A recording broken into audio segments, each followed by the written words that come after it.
Good morning mga boss. Ayan na, change oil muna tayo ng e-bike.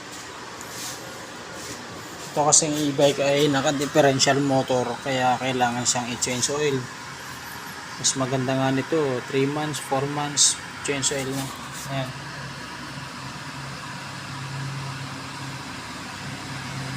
Yan na lang, kukunti na lang yung langis niya. Tsaka maitim na.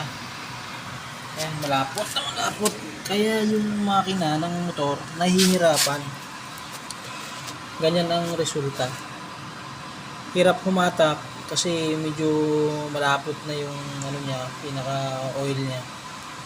Kaya pagka minsan umiinit yung motor, pati controller, pati battery, hanggang sa nasusunog na yung ibang wirings. Yun ang dahilan kaya nasisira ng magang e-bike. Itong e-bike na to is 2022 model, pero yung itsura niya parang 4-5 taon nang ginagamit kasi napapabayaan. So mga boss, sa mga may e-bike dyan, alagaan nyo yung unit nyo, i-change oil nyo. Siguro kayo mga 5 months o 4 months i-change oil nyo na, kasi lalo ang araw-araw ginagamit, lalo yung mga pampasada, masyadong bugbog sa biyahe, kaya kailangan change oil. Ayan mga boss, yung pinaka langis nya, ayan o, napakalapot, may team na. So ito yung pang gear oil natin, ito yung ipapalit natin. So ready na siya. Tips lang mga boss, para tumagal yung gamit nyo, kailangan i-alagaan nyo sa change oil. Siyempre check up mga preno.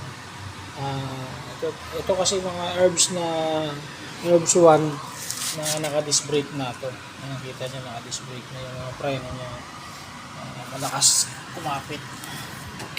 So kailangan nyo din langisan yung ibang parts para kahit spray lang W40, para hindi naman nangangalawang o nabubulok, kasi sayang, masisira lang yung gamit.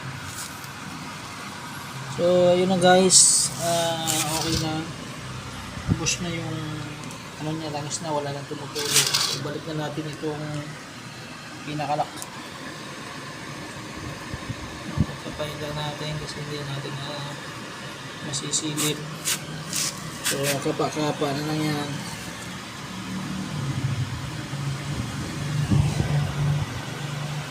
Kapa na lang.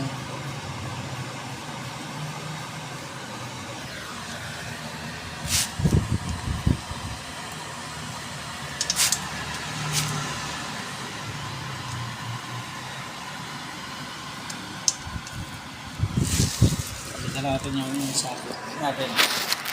Medyo maliit ito kasi.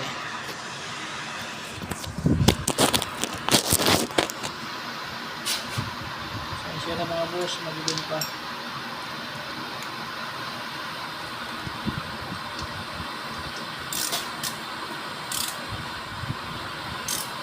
Okay. Magkaiba kasi ng size yung socket sa ibabaw, sa ilalim. Ayan na mga boss. Siyempre isasali na natin ito. Madali lang. Hindi lang siya isalin. Sa gustong magpa-change oil dyan ng mga e-bike nila, payin nyo lang ako para ma-service natin yan. Ay mga boss, ito yung pinakabutas na. Ayun.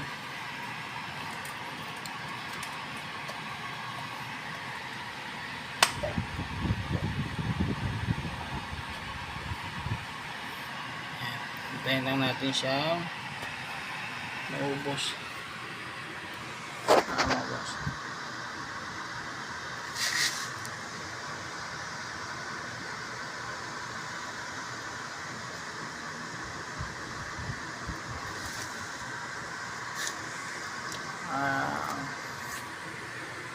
Ayan mga boss, pag change oil na tayo para gumanda yung tunog ng motor nya. bumalik sa dati yung tining.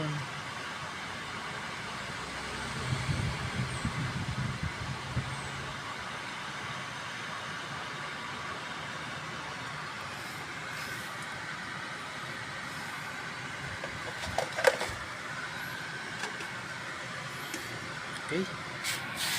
Tapos na mga boss, pag-session na tayo. Kaya gaganda na ulit yung tunog ng ating motor. Itong differential motor ng ating e-bike. 2 years old pa lang to mga boss. So parang ano na, gamit na gamit yung itsura. Kahit na span service lang siya. Lock na tayo.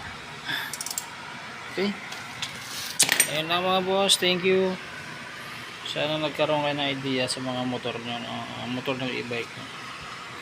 Yun lang boss, mga sa susunod upload ulit ako ng mga bagong videos. Thank you.